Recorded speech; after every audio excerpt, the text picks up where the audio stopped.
Irmãos e irmãs, é uma alegria estar com vocês aqui por ocasião da celebração do aniversário da igreja, 69 anos de organização.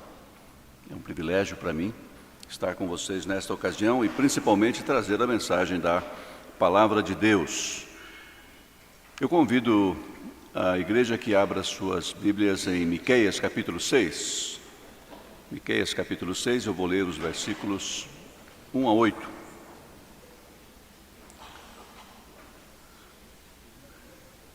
Para a nossa instrução, Miqueias capítulo 6, a partir do versículo 1 até o versículo 8.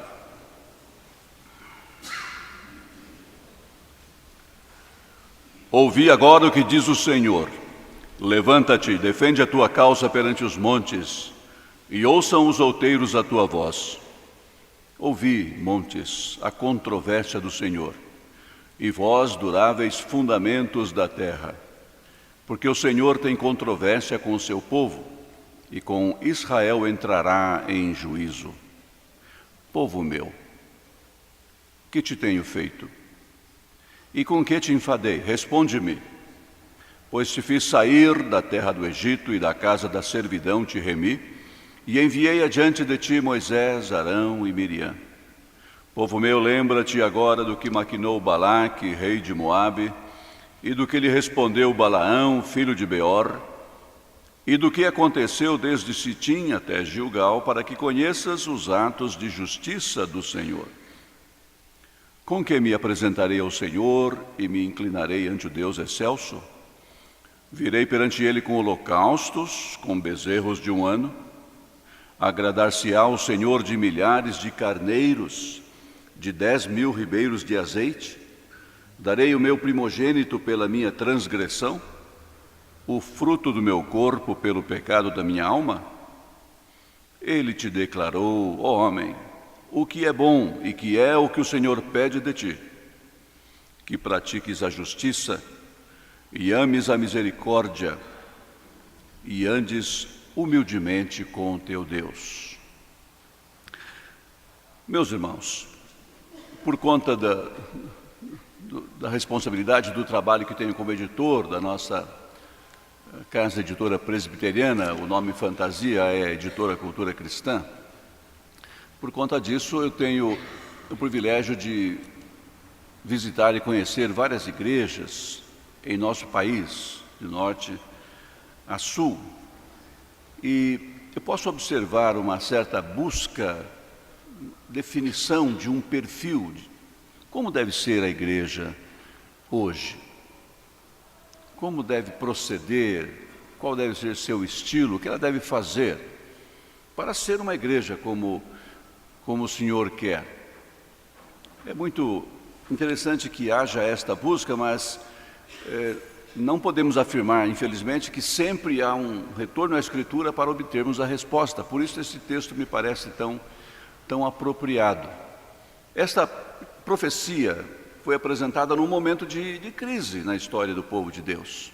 Quando você volta algumas páginas ainda no livro de Miqueias, lá no capítulo 1, no versículo 1, você lê que esta palavra veio em visão a Miqueias nos dias de Jotão, Acás e Ezequias, reis de Judá, sobre Samaria e Jerusalém.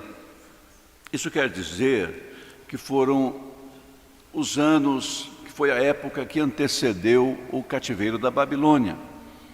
Foi um tempo de muita rebeldia, o povo continuadamente afastando-se de Deus, e afinal aconteceu o cativeiro da Babilônia. E podemos dizer, o povo se afastava de Deus, mas havia mais gravidade na situação, porque toda a liderança estava se afastando de Deus. Lendo Miqueias, nós aprendemos isto, que os profetas deviam anunciar, falar a palavra de Deus, diziam qualquer outra coisa, menos a palavra de Deus.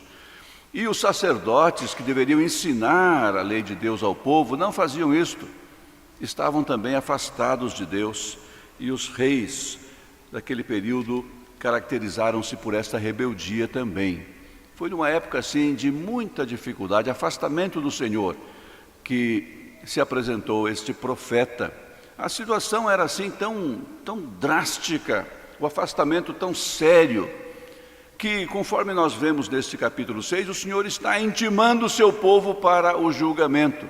Israel é o réu, e o Senhor agora vai ser o juiz, e vamos ter então este julgamento. Ouvi agora o que diz o Senhor: levanta-te, defende a tua causa perante os montes, e ouçam os outeiros a tua voz.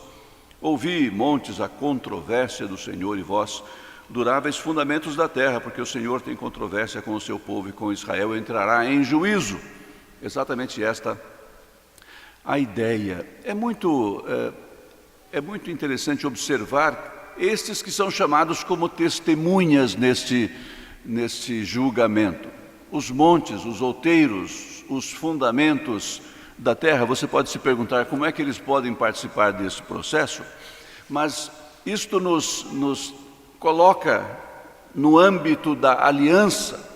Deus é o Deus da aliança. Ele decidiu que o seu modo de se relacionar com toda a criação, primeiro, e com o seu povo em particular, o modo seria através do pacto, da aliança. E esta aliança, então, firmada com o povo, foi no contexto da aliança com toda a criação.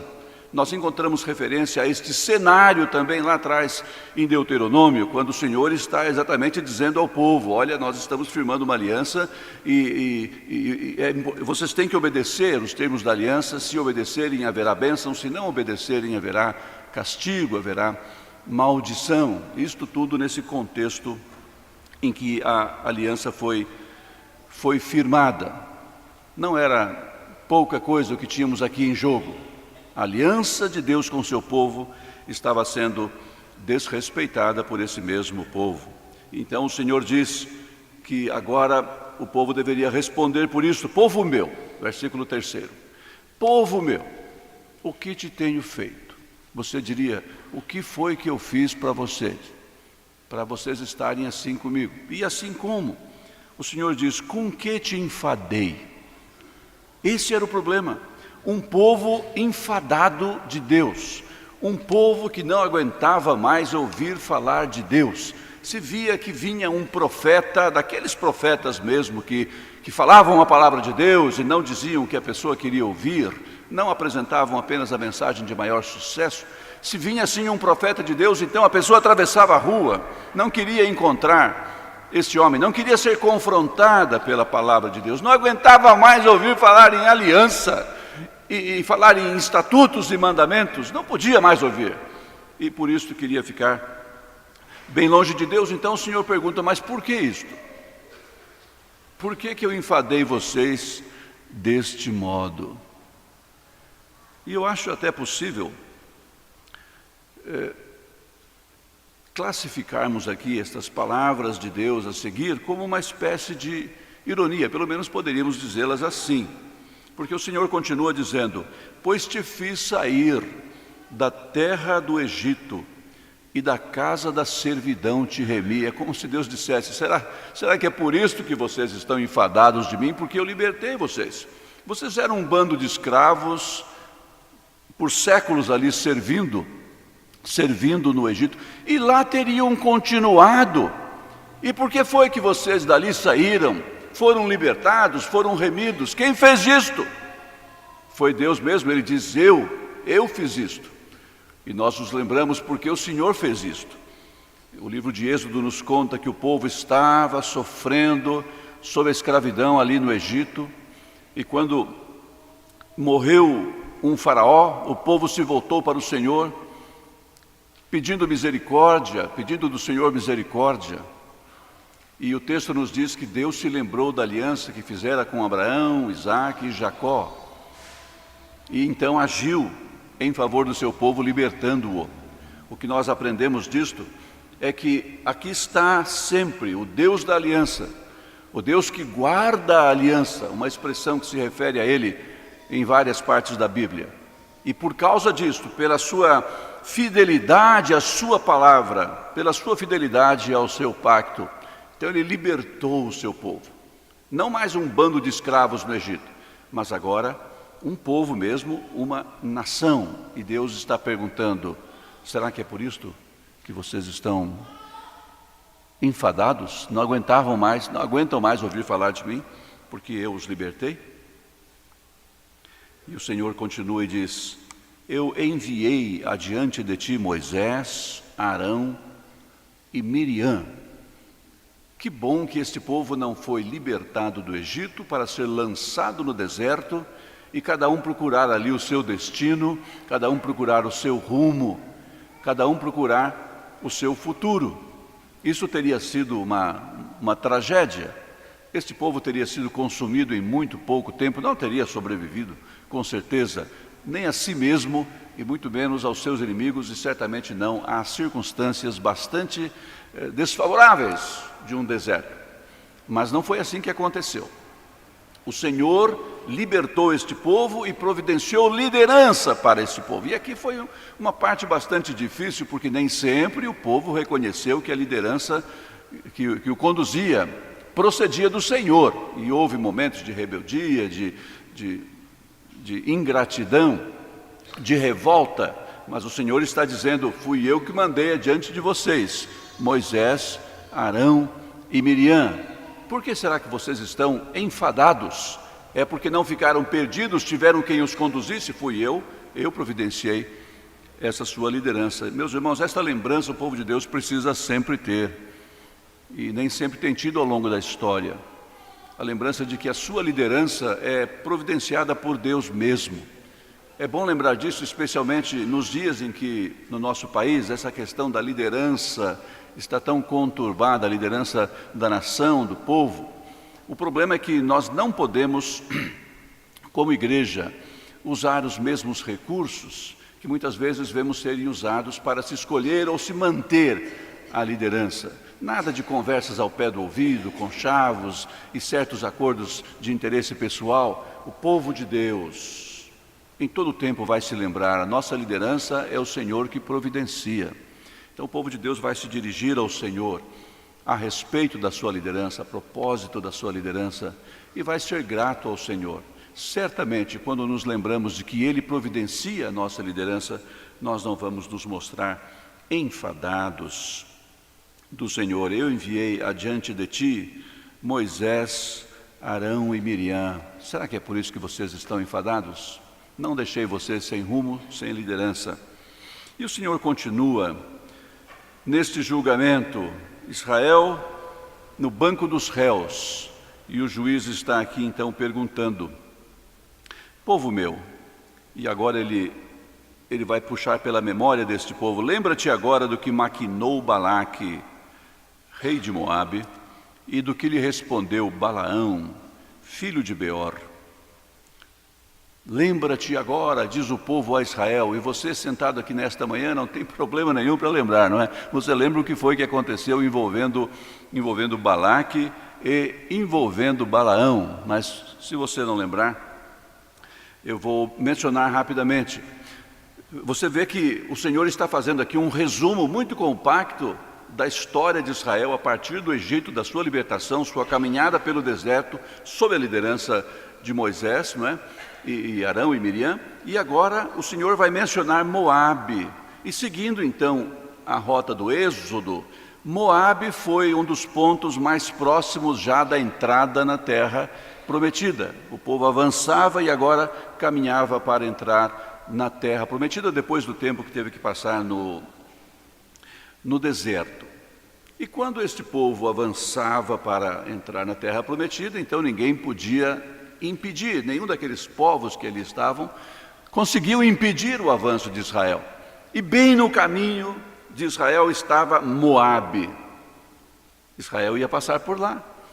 E Moabe tinha este rei chamado Balaque. E Balaque, um rei bem informado, sabia o que estava acontecendo, tinha notícias desse avanço bem sucedido de Israel e da impossibilidade de se impedir o progresso dos israelitas, e ele ficou preocupado, porque Israel passar por ali significaria a derrota das forças de Moabe, e ele como rei talvez até perdesse o emprego. E você sabe que naqueles tempos difíceis, perder o emprego para um rei era mais ou menos como perder a cabeça também. E ele não gostou do que viu que ia acabar acontecendo. Acontece que Balaque, além de ser um rei bem informado quanto aos eventos da época, parece que ele conhecia teologia também. Então ele raciocinou assim: este povo está vindo, está avançando, ninguém consegue impedir o seu progresso. Sabem por quê? Porque é um povo que não foi amaldiçoado por Deus, porque nenhum povo vai para frente se for amaldiçoado por Deus. Então Balaque tratou de fazer contato com este profeta Balaão e estipulou um preço para que Balaão viesse e, da parte de Deus, amaldiçoasse o povo de Israel, e pronto. E Balaque estava certo. Quem é que vai para frente com a maldição de Deus? Bem, Balaão veio. A história de Balaão é um caso à parte, mas ele veio e, porém, ele disse isto a Balaque, que ele diria o que o Senhor permitisse que ele dissesse. Não podia ser de outro modo. Balaque o colocou numa posição privilegiada, de onde Balaão podia ver todo o acampamento de Israel. E dali ele abriu a sua boca para proferir a maldição contra aquele povo, a maldição que, na expectativa de Balaque, haveria de impedir o seu avanço. E Balaão abriu a sua boca, mas só saiu bênção, não saiu outra coisa, só bênção. E quando questionado pelo furioso Balaão respondeu isto, que não podia amaldiçoar o povo que Deus já tinha abençoado. A gente lembra essa história de Balaão e lembra logo daquela mula que falou com Balaão. Todas as partes da história têm sua importância, mas é bom lembrar desta parte em particular, que é a parte que Deus diz aqui a Israel: lembra-te do que aconteceu, do que maquinou Balaque. Ele tramou a destruição de vocês, e ele tramou com bom conhecimento. Mas lembra-te também do que respondeu Balaão. Não se pode amaldiçoar o povo abençoado por Deus. Então o Senhor está dizendo isto: para começar, vocês teriam ficado no Egito como escravos, mas eu libertei vocês, por causa da minha fidelidade à aliança, eu libertei vocês. Vocês teriam ficado no deserto logo no primeiro dia, mas eu conduzi vocês pela mão dos meus servos Arão, Miriam, Moisés, Arão e Miriam. E vocês teriam parado com a primeira maldição que lançassem sobre vocês. Mas isso não aconteceu, porque vocês têm a minha bênção. Por isso vocês continuaram. Eu sei que até hoje tem gente do povo de Deus com medo de maldição, essas coisas assim. Toda maldição que podia cair sobre o povo de Deus foi colocada sobre a cruz do Calvário. Ele levou a maldição em nosso lugar. E o povo de Deus tem de Deus a sua bênção. Ninguém vai lançar maldição em nós, não. Mas o problema do povo de Deus não é a maldição que vem de fora. E aqui nós entramos nesta outra etapa mencionada por Deus, nesta recapitulação dos eventos redentivos do povo de Deus. Lembra-te do que aconteceu desde Sitim até Gilgal. Você lembra do que aconteceu desde Sitim até Gilgal? Sitim foi a última parada antes da travessia do Jordão. E, resumindo bem a história, o que aconteceu foi o seguinte: Balaão não desistiu. Quando viu que não dava para amaldiçoar o povo, e ele disse isto ao rei de Moabe, a Balaque, ele sugeriu então a Balaque que influenciasse este povo de uma outra maneira. E deram lá uma grande festa pagã, com tudo que tinha direito, uma festa pagã, toda a imoralidade, todas as inconveniências do paganismo. E o povo de Israel foi atraído. E muitos cometeram idolatria, juntamente com os pagãos ali naquela festa.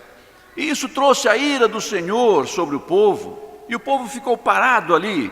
O que não pôde, a maldição de fora que não pôde deter este povo. Agora a desobediência do povo, a rebeldia e a idolatria do próprio povo fizeram isto. E foi preciso que o Senhor fizesse a limpeza dos impuros e dos idólatras, para que o povo pudesse continuar. O Senhor executou o juízo contra o seu povo ali, antes que eles pudessem continuar. Então, quando o Senhor faz referência a Sitim, foi um momento muito difícil de julgamento do povo, julgamento dos rebeldes. E eles não avançaram antes que isto tivesse acontecido. E Gilgal é o outro lado da história, nos dois sentidos, no literal e no figurado. No sentido literal, porque é o outro lado do Jordão. O primeiro acampamento após a travessia do Rio Jordão foi Gilgal. Quando o povo se preparava para atravessar o Rio Jordão, o Senhor deu instruções a Moisés, dizendo que, enquanto atravessassem, os sacerdotes deveriam recolher do rio 12 pedras. E essas 12 pedras deveriam ser levadas para o lado oeste, o lado ocidental, a terra prometida, e isto foi feito. E ali, aquelas pedras foram colocadas num monumento. Foram levantadas ali no acampamento de Gilgal. Por que será que o Senhor fez isto?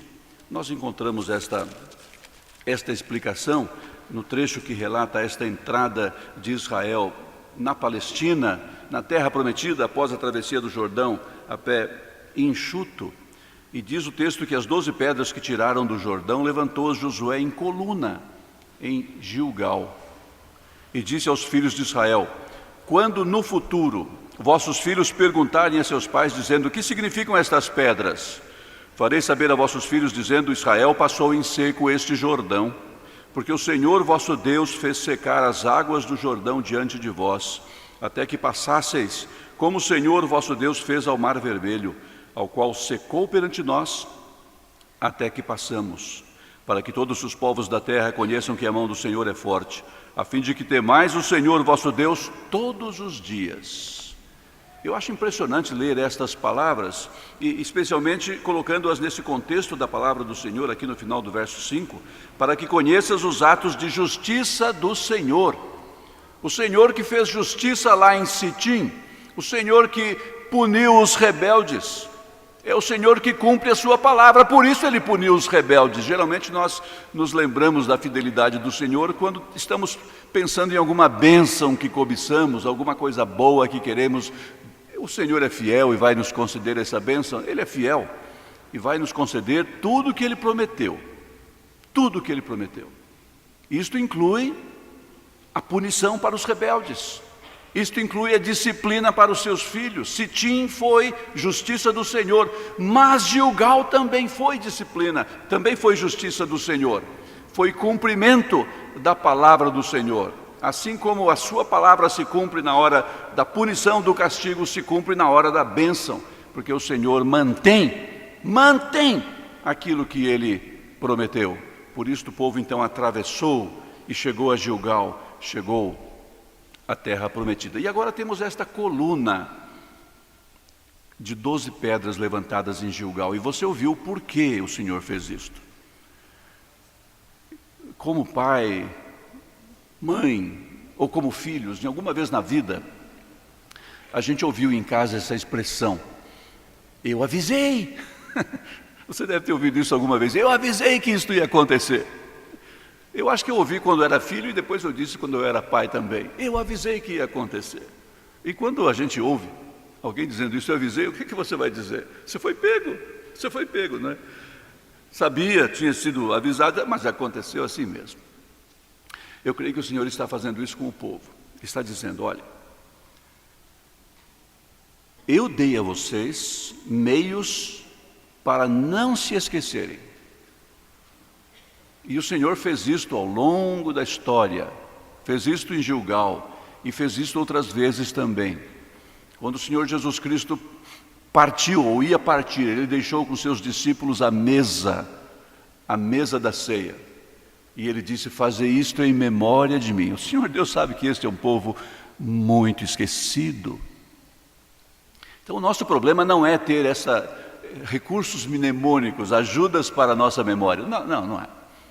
O problema é que nós esquecemos apesar deles. Eu dei a vocês recursos para que não se esquecessem. Lembrem-se disso agora. E o que é que o povo vai responder? Assim, nesta situação, assentado no banco dos réus, e Deus diz: olhem tudo que eu fiz por vocês. É por isso que estão enfadados de mim. Olhem que eu até dei a vocês recursos para que não se esquecessem de tudo que eu fiz por vocês. E vocês se esqueceram. O que o povo vai responder? E quando eu olho para o versículo 6, para o versículo 7, eu vejo que não foi uma boa resposta. Porque o povo diz: com que me apresentarei ao Senhor e me inclinarei ante o Deus excelso? Virei perante Ele com holocaustos, com bezerros de 1 ano? Agradar-se ao Senhor de milhares de carneiros, de 10.000 ribeiros de azeite? Darei o meu primogênito pela minha transgressão e o fruto do meu corpo pelo pecado da minha alma. É como se o povo dissesse: afinal de contas, o que eu tenho que fazer para agradar a esse Deus exigente? O que Ele determinou eu faço, eu participo das cerimônias religiosas, dos ritos todos que Ele estabeleceu. Eu apresento os sacrifícios. O que é que Ele quer? Que eu mate meu próprio filho e apresente como um sacrifício para Ele? Eu apresento as ofertas que são derramadas perante Ele. Ele quer 1.000 ribeiros de azeite? Esta é uma resposta muito desaforada. O Senhor não pediu nada disto. Por outro lado, o Senhor disse várias vezes que não bastava o cerimonialismo, não bastava o ritual. Mas é isto que o povo acha que basta. Basta o externo, o exterior. E fazendo eu como faço todas essas coisas, o que mais que Deus quer? Eu sou uma pessoa religiosa, eu sou uma pessoa fiel aos trabalhos da minha igreja, eu sou uma pessoa sempre presente e participante. O que mais que Deus quer? Colocando nos termos em que eu coloquei no começo, nós poderíamos perguntar: como Deus quer que eu seja um crente hoje? Como Deus quer que sejamos igreja hoje? Exatamente qual será o perfil exigido por Deus, esse Deus exigente, para que o agrademos hoje? Será que não está bom, depois de todo o nosso esforço e dedicação? E a resposta do Senhor é muito tranquila, muito tranquila. Versículo 8: Ele te declarou, ó homem, o que é bom e que é o que o Senhor pede de ti. Ele te declarou. Nesses tempos de centenas e milhares de mensagens, vivemos torpedeados com essa pluralidade de mensagens. As pessoas sempre querem, nós aprendemos a fazer isso também, uma mensagem nova e interessante, atraente, agradável, algo que nos massageie o ego, que nos faça sentirmos bem. Nesse tempo de busca de novidades, bem, quem faz questão de novidades tem uma má notícia aqui. O profeta não tem uma novidade para ninguém. Os profetas de Deus sempre foram extremamente repetitivos. Esta é a mensagem que eles traziam. E começa assim: Ele já te declarou. Atenção, vocês que querem novidade, não tem. Tem a velha e boa palavra de Deus. Ele já te declarou o que é bom e que é o que o Senhor pede de ti. Que pratiques a justiça, ames a misericórdia e andes humildemente com o teu Deus. O Senhor Deus já tinha afirmado aqui, já tinha falado dos seus atos de justiça. O Senhor é justo. Ele faz exatamente como deve fazer, como disse que faria. A sua lei é o referencial, a sua palavra é o referencial, e Ele é justo, justíssimo. E por isso Ele exige essa mesma justiça de nós. Não é apenas que Ele é justo e nós ficamos de algum outro modo. Nós temos que ser justos como Ele também. Temos que praticar a justiça. Amós fala sobre o culto sem justiça. E Amós fala da cerimônia muito solene, a solenidade dos ajuntamentos solenes, ele diz, os ajuntamentos solenes. E ele se refere também ao estrépito dos cânticos. Eu acho muito interessante que as duas expressões estejam juntas no trecho em que Amós, capítulo 5, fala da rejeição de Deus a o que é apenas formal e exterior, porque nós vivemos em dias em que há uma polarização assim, a igreja que prefere uma cerimônia de culto mais solene e outra igreja que quer um agito, parece uma aeróbica evangélica, alguma coisa assim, e todo mundo fica puxando Deus para o seu lado, e o Senhor diz: eu tenho náuseas diante de um e de outro se não acontecerem juntamente com a prática da justiça. Sem a prática da justiça, nada disso agrada a Deus. E Ele já disse isto. Você encontra isto na palavra de Deus desde o começo. Esses mandamentos e estatutos que o Senhor comunicou ao povo, você encontra esta exigência lá. Não é para a prática da justiça ser ocasional, ser eventual, se sobrar algum recurso, algum tempo, vontade, não. É para ser planejada, porque o Senhor a exige que pratiques a justiça, senão não vale o culto, senão não vale a adoração. E que ames a misericórdia. De novo o Senhor está falando de si mesmo aqui, Ele é misericordioso e Ele exige de nós essa misericórdia. E outra vez, não é coisa nova, já desde o começo Deus tem feito essa exigência. Olhar para o lado e ver os necessitados, e ver aqueles que precisam da nossa ajuda, e não dar-lhes apenas a moedinha de 1 ou 5 centavos que sobra, mas ter um plano racional, cuidadoso, que envolva esses carentes e necessitados. Por que isto? Porque o Senhor faz isto e Ele determina que nós façamos também. A prática da misericórdia. E também diz Ele que andes humildemente com teu Deus. Por último, mas não de menor importância, por último, mas o mais importante, ou seja, que reconheçamos que Deus é Deus. Afinal de contas, que reconheçamos que Deus é Deus. Ao longo dos séculos a igreja pode ter, e muitas vezes de fato esqueceu, que Deus é Deus. Em nossos dias mesmo as pessoas estão fazendo deuses conforme a sua imagem e semelhança, conforme as suas preferências, e vão atrás desses deuses falsos aqui e ali.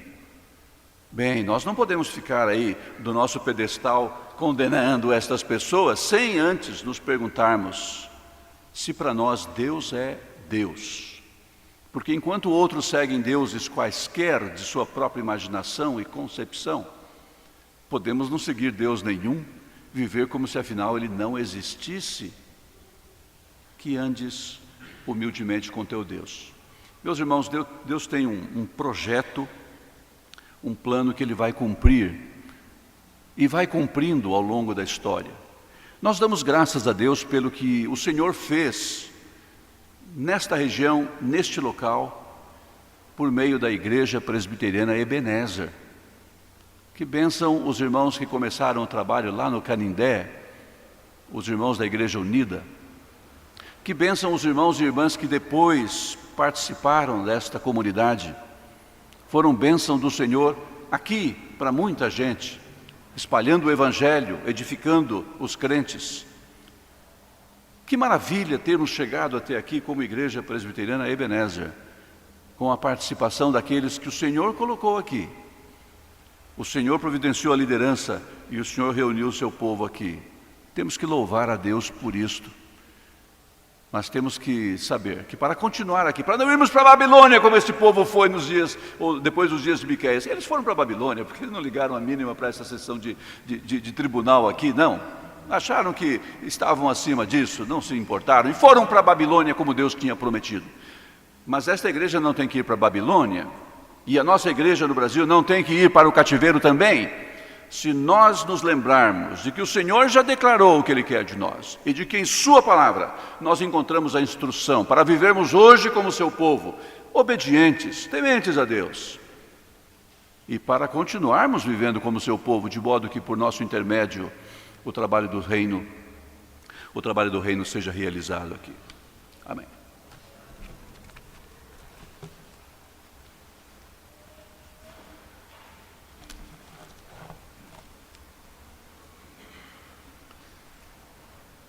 Meus irmãos, tratemos então de praticar a justiça, tratemos então de amar a misericórdia, tratemos então de andar humildemente com o nosso Deus. É isso que Ele requer de nós, é isso que Ele espera de nós. Se não o fizermos, haveremos de, como Israel, nos assentar no banco de réus e ter que ouvir a advertência do Senhor. Vamos nos colocar em pé. Reverendo Cláudio Marra vai nos dirigir a Deus em oração e impetrar sobre nós a bênção. Bendito Deus, louvamos-te, Senhor, Senhor Deus Todo-Poderoso, Majestoso, Criador dos céus e da terra, Deus misericordioso, que estendeu a mão para nós e por meio de Jesus incluiu-nos em seu povo e nos preserva e nos guarda, nos guia pelo caminho e nos orienta com sua palavra. Bendito seja teu nome, Senhor.